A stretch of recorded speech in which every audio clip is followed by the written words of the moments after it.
na criação dos seus filhos. A palavra de Deus em Provérbios 22:6 fala: instrui a criança segundo os objetivos que você tem para ela, e mesmo com o passar dos anos não se desviará dele. Expressão da NVI. Instrua a criança segundo os objetivos que você tem para ela, e mesmo com o passar dos anos não se desviará deles. Instrua a criança segundo o objetivo que você tem para ela. Essa palavra está contando para grande, marcou tudo, porque se você não consegue ter, assim como o pastor falou hoje, uma intimidade com Deus, um relacionamento com Deus, que objetivo você vai passar para os seus filhos? Porque muitas das vezes nós olhamos esse versículo assim: instrui a criança no caminho que deve andar para que o futuro não vença de dia dele. Essa é a versão mais tradicional que nós temos na nossa vida. Mas, justamente pesquisando, analisando, lendo, eu achei interessante quando fala que instrui a criança segundo os objetivos que você tem para ela. Como que você projeta a vida do seu filho daqui a 5, 10, 15, 20 anos? Será que vai ser uma pessoa comprometida com Cristo? Será que você conseguiu fazer uma semeadura para que no tempo propício Deus possa estar germinando e aquela criança possa ser uma bênção, um fruto verdadeiro da sua obra? Porque nós estamos projetando. Aliás, esse negócio de projetar você que está inventando, não sou eu que estou inventando. Porque em Salmo 127,4 fala que os filhos têm que ser como flecha na mão do valente. E se você parar para analisar, talvez os homens estão tendo mais o hábito de poder analisar e ver os cortes. As mulheres, digamos assim, elas se preocupam com outras coisas. Mas se você reparar para analisar como um arqueiro, principalmente numa modalidade olímpica, ele se prepara para poder atingir, lançar a sua flecha. Já pararam para pensar nisso? Vocês já viram alguma reportagem, alguma coisa sobre isso? O princípio que aquele indivíduo ele treina muito. Ele pratica muito.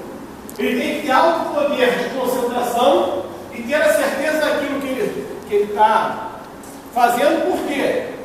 Depois que ele soltar a flecha, não tem como ele tentar buscar, porque ela já foi. E ela já indo, ou ele vai conseguir, vamos usar o exemplo da folha, o centro do alvo, ou ele vai chegar fora do alvo e não vai conseguir alcançar o seu objetivo. Ou muitas das vezes, não vai nem atingir o alvo. Vamos transformar vamos contextualizar a figura do arqueiro para isso que a palavra de Deus fala em Salmo 127,4. Quando a palavra de Deus fala que nossos filhos são como flechas, e os pais são como os arqueiros, um teólogo, Gibran Khalil, escritor, escreve que pais, vós sois os arcos, todos os vossos filhos são arremessados como flechas de Deus.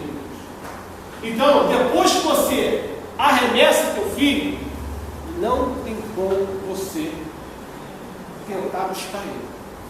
Se você não preparar, ou se você não se preparar para poder lançar o teu filho e passar ou contextualizar ele biblicamente, se torna complicado ele resistir àquilo que nós já colocamos aqui que está acontecendo nos anos 2000.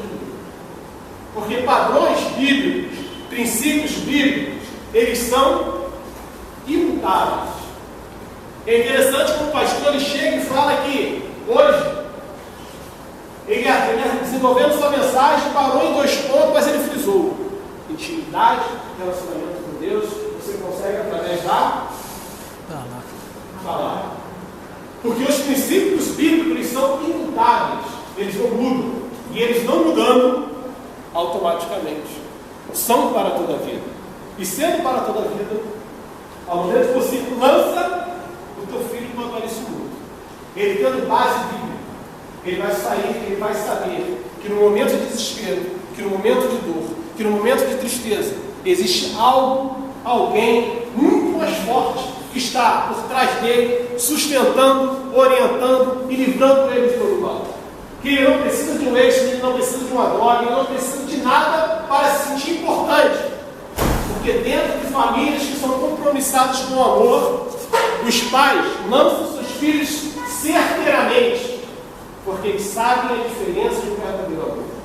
Eles sabem a diferença do verdadeiro compromisso de amor. Seja pai, seja mãe, seja avô, avó, tios, pessoas sozinhas, que sabem transmitir aquilo que Deus semeou no seu coração desde a sua infância. Sabem transmitir princípios bíblicos para os mais novos, porque esses princípios bíblicos, falam novamente, eles são imutáveis. Tudo lá fora pode mudar, mas os princípios bíblicos, a palavra de Deus, ela não muda. Terceiro princípio: repensar a nossa educação à luz das Escrituras, derrubando os altares. Em Juízes 6:25, na versão da NVI, diz: naquela mesma noite o Senhor lhe disse: separe o segundo ouvido do rebanho do seu pai, aquele de 7 anos de idade, despedace o altar de Baal, que pertence a seu pai, e corte o poste sagrado que está ao lado do altar. Eu sei que vocês vão responder fácil. Essa palavra de Deus foi feita para quem? Ou foi dirigida para quem? Gideão. Deus. Sabia que você ia responder de bate-pronto. Então, quando Deus chamou Gideão para ser um libertador, para estar à frente do povo, para estar ali guerreando, ele chegou para ele: ó, vai na sua casa, derrube, despedace o altar que seu pai fez para Baal. Se você para analisar o contexto bíblico, o contexto ali daquela situação que Gideão estava vivendo, aquela cultura cananeia dentro da que ele vivia, se ele derrubasse o altar de Baal, ele estava criando uma ofensa para o Estado, para o povo muito grande. Então, além de Deus estar fazendo ele repensar aquilo que ele tinha dentro de casa, ele estava dando um desafio de obediência para Gideão. Eu quero ver se você realmente quer me servir com todo amor e de todo o coração. Vai na sua casa, separa o novilho, separa isso e derrube o altar que está lá dentro. Aí eu pergunto para vocês: qual tem sido o altar que nós temos levantado dentro de casa?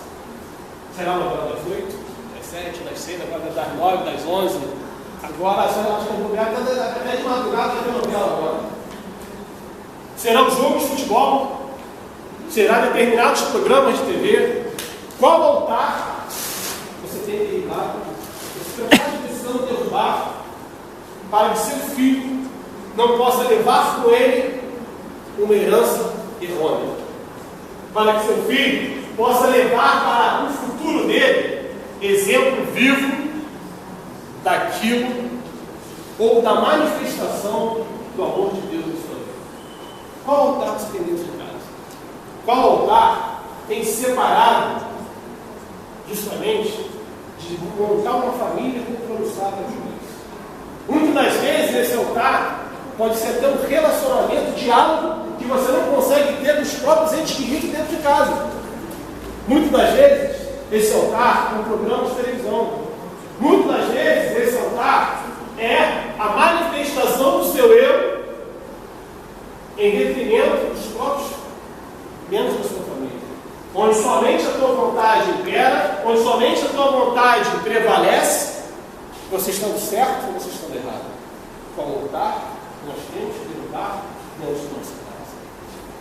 Para que justamente derrubando os meus altares, os nossos altares, nós podemos sim restaurar o altar de Deus na nossa família. Porque é interessante que nós levantamos altar para Deus. Nós vemos Abraão, que quando Abraão passava por uma prova, Deus dava vitória para ele, o que ele fazia? Levantava o altar. E qual o objetivo que ele levantava no altar? Para que quando ele passasse por um problema semelhante, ou um problema novo, ele pudesse olhar para o alto daquele monte e disse: Deus que eu sirvo, Ele é justo. O Deus que eu sirvo, Ele é um Deus que pode, Ele vai me sustentar e vai me livrar desse mal. O Deus que eu sirvo está à frente da minha batalha. O Deus que eu sirvo é maior do que tudo que está acontecendo aonde eu estou vivendo na minha família. E aquele altar levantado para Deus é justamente para eu reconhecer a misericórdia e a graça de Deus em nossas vidas. Altares para Deus, para idolatria, a Bíblia condena. Mas você levantar um memorial para justamente reconhecer a misericórdia e a graça de Deus na sua vida, isso te ajuda a fortalecer espiritualmente, porque você vai perceber a atuação viva de Deus na sua vida. Meus queridos, eu gostaria de concluir, porque eu fiquei chocado com algumas coisas que aconteceram nesses últimos dias. Eu gostaria de perguntar, tanto para mim, para a minha família e para vocês, até quando nós vamos ver na mídia, que aconteceu semana passada, um bebê de 8 meses de vida sobreviveu após ser atingido por 90 tesouradas desferidas pela própria mãe. Ela teria se irritado após o bebê ter mordido o seu seio durante a amamentação. E ela percebendo isso, ela sentindo aquela dor, totalmente movida por Satanás, ela difere em cima de uma própria criança de 8 meses, e isso aconteceu na China. A criança está viva, apesar das 90 tesouradas. No corpo todo existem marcas dessas tesouradas. Pela misericórdia de Deus, foram 100 pontos que a criança tomou. Pela misericórdia de Deus, a tesourada ela não atingiu nenhum órgão vital. Porque se você pegar um bebê de 8 meses, digamos assim, que estou um pouquinho. É chinês, tá? É isso mesmo. Chinês. Chinês é menor. Meu Deus do céu. Chinês é menor, tá vendo? Então, digamos que você desferir 90 facadas, entendeu? Seria muito fácil se atingir um órgão vital, ou que deixasse uma sequela perpétua para a vida dele. Porém, essa criança se encontra bem, apesar dos pesares, se encontra bem. E eu pergunto para vocês, até quando nós vamos ver uma mãe de 17 anos que matou a própria filha com golpes de pedra no domingo passado, querendo se livrar da criança? A menor era usuária de drogas e costumava sair para a festa, mas após o nascimento da menina, passou a rotina mudou. E voltando de um shopping, provavelmente estressada com a criança, que devia estar chorando, querendo alimentação, querendo voltar para casa, deixa com frio, com fome, ou com alguma coisa. A criança, o texto não fala, mas tinha um ano e meio, e ela descendo a ladeira do shopping, tem tipo um terreno baldio.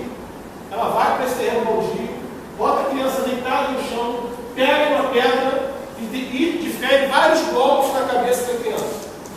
Sai daquela situação, daquele quadro horrível, liga para a polícia e fala: minha filha foi sequestrada. Só que os policiais suspeitaram porque era poucos metros de onde a criança foi encontrada posteriormente e de onde ela falou que havia sido sequestrada.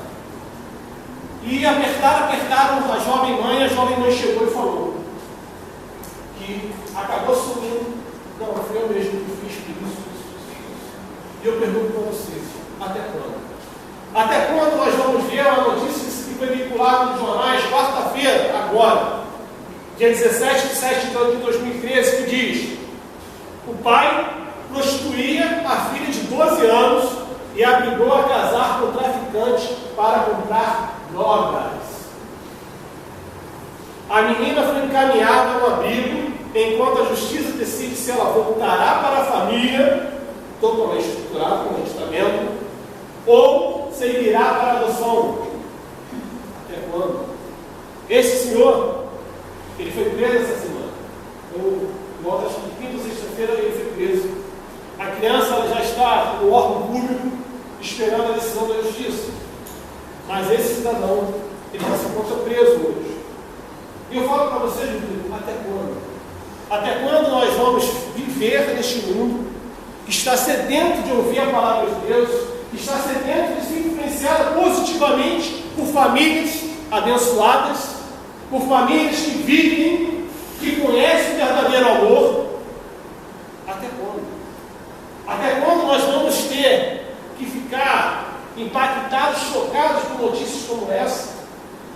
Porque nós, dentro de um conceito egoísta, trancados dentro de 4 paredes, não levamos aquilo que é mais precioso que nós temos.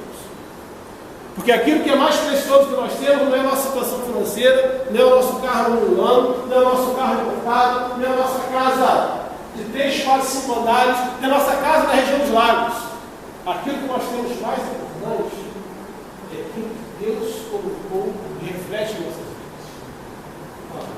Uma das coisas que eu acho que eu falei de manhã, né, que atrapalha a intimidade com Deus, ele falou do sentimentalismo, né? O fato de você estar sentindo emoções e essas emoções te enganar, né? Um dos erros da sociedade atual, né, confundir o amor com sentimento, né? O amor com algo que você sentimento, sentir. Na verdade, né, o amor deve ser uma coisa viva, uma ação. Tá? As pessoas estão buscando ser sentimento, isso não vai buscar nada mesmo. Ela vai buscar sentimento em outras coisas, ou nas drogas, ou na bebida, ou buscar numa balada, numa festa, na prostituição, né, nas novelas, os filmes, né, mostram o amor romântico, o amor ilusório, né, o amor que não é verdadeiro, o amor que você tem que sempre buscar em outras fontes. Né? Aí você se mergulha no trabalho, mergulha naquela coisa, e no sentimento de circunstância. Se está bom, você está vivendo. Se está ruim, você se perde tudo. Né? Então as pessoas estão frustradas, não estão conseguindo lidar com as frustrações. Ela nunca vai chegar à fonte do verdadeiro amor, a não ser por Jesus. Né? E aqui em 1 Coríntios 13, Paulo vem, né, falando muito bem sobre o amor. Né? O amor é paciente, né? O amor é benigno, o amor não age em segundos, o amor não se ufana, não se obedece, né?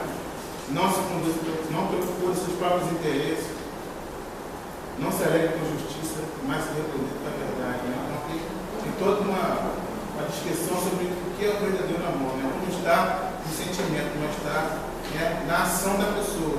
Então você vai amar a sua família a partir da sua ação, né? O que você está fazendo cada dia, né? Buscando realmente em Cristo a sabedoria para você conduzir a sua família em amor, cada um, né, fazendo a sua parte, né, para conduzir a sua família em amor. Os primeiros é de suma importância, porque eles exemplificam biblicamente o amor que nós estamos falando. Ele é justamente esse amor incondicional, que não se limita apenas a sentimentos, ou aquilo que eu sinto, aquilo que o Marcos sente, aquilo que ele, o Rômulo, sente, mas principalmente um amor incondicional,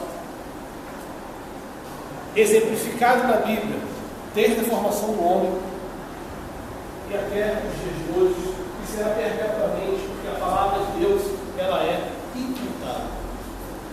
Meus queridos, gostaria de concluir,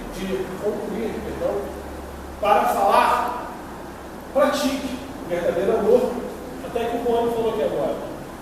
Porque você não perde o seu filho na rua, você perde o seu filho dentro de casa. Então, para que você não perca seu filho dentro de casa, se atente cuide, olhe nos olhos dele, ame, dê atenção, sorri junto, abrace, participe, brinde junto, acaricie, troque ideias, viaje junto, chore junto, mas viva a vida do seu filho. Para ser até mais perfeito, não viva a vida do seu filho, mas viva junto com o seu filho.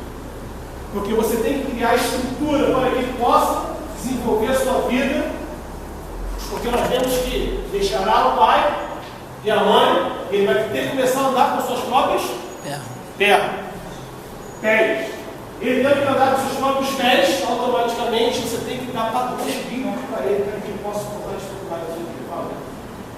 Eu queria recordar novamente uma propaganda aqui na televisão, que a mãe, o filho abraça a mãe fala qualquer coisa assim, aí ele abraça a mãe, aí a mãe diz para ele assim, que ele está cuidando da mãe assim como a mãe cuidou dele. Não sei se vocês já viram essa propaganda.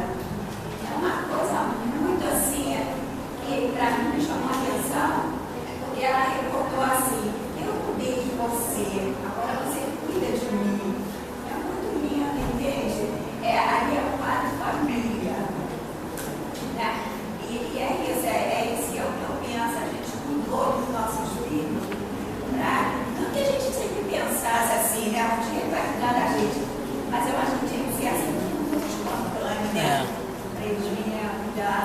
dos pais, né? Perfeito, meu Deus. Eu gostaria desse momento, a gente fala já está um pouco lá passado. Nós vamos cantar. Eu gostaria que vocês meditassem na letra desse hino e cantassem essa música. A letra dessa música, ela tem tudo a ver com tudo que foi falado. O pastor falou hoje de manhã, que é justamente algo precioso para os nossos dias. Qual a marca que a nossa família tem e representa nos dias de hoje? Se ela representa aquela marca ou aquela situação falida que foi expressada naqueles 3 casos, ou ela representa uma marca viva, através do sacrifício na cruz do Calvário de Jesus Cristo, ao qual é capaz de transformar tudo e a todos naquilo que Ele quer e deseja no seu coração. Porque o versículo que nós lemos logo no início, Romanos 12:2, fala: não são modas as coisas desse mundo, para que não nos conformeis com as coisas desse mundo, mas transformar a renovação do nosso entendimento, para que experimenteis qual seja a boa, agradável e perfeita vontade de Deus. Para que nós possamos reconhecer a boa, agradável e perfeita vontade de Deus na sua família, na sua vida, depende de você. Depende de nós pararmos e meditarmos na letra dessa música